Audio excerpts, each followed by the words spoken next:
Hey everyone! Welcome back to LitLoomTales.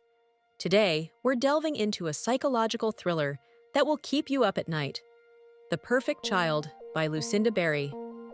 This book is haunting and heart-wrenching, so if you love stories that blur the lines between right and wrong, good and evil, stick around.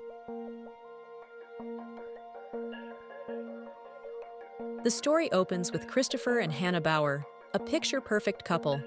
Christopher is a brilliant surgeon, dedicated to saving lives.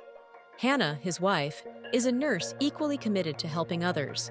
But behind the scenes, something is missing, something they both desperately want but can't seem to have: a child. Their longing to become parents is palpable, and Lucinda Berry does an excellent job of making you feel their ache.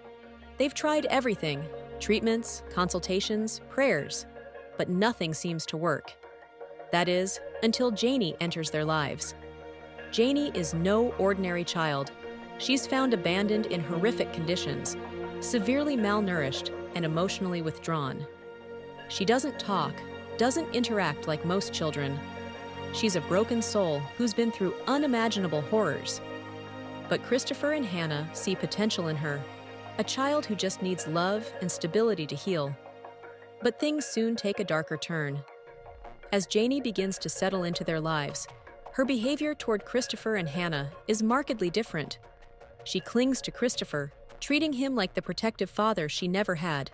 But her relationship with Hannah is far more complex. She's distant, sometimes hostile, and the tension between them threatens to disrupt the fragile peace in their home. As the story unfolds, you can't help but feel a growing sense of dread. Janie's behavior becomes increasingly erratic.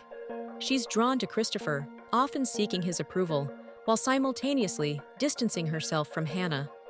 Berry captures the subtle shifts in Janie's attitude towards her new parents with unsettling precision. You can feel the tension rippling through their interactions. Lucinda Berry's writing truly excels in building tension throughout the book. The psychological strain is palpable, not only in the characters, but in the reader as well. As the story progresses, the questions start to pile up. Can Janie really be saved, or is she beyond help? And what toll is this taking on Hannah and Christopher, both individually and as a couple? I appreciated how Berry portrays the challenges of parenting a deeply troubled child. She doesn't shy away from the hard parts, whether it's the sleepless nights, the constant vigilance, or the emotional roller coaster of trying to love a child who may not be able to love you back. But as much as the journey draws you in, the ending might leave you feeling a bit unsettled. The story builds and builds, and when you finally reach the climax, the resolution feels rushed. It's like you're waiting for that final piece to fall into place, but it never quite does. This abruptness could reflect the chaotic reality these characters live in, but it also leaves some threads untied, making the ending feel incomplete.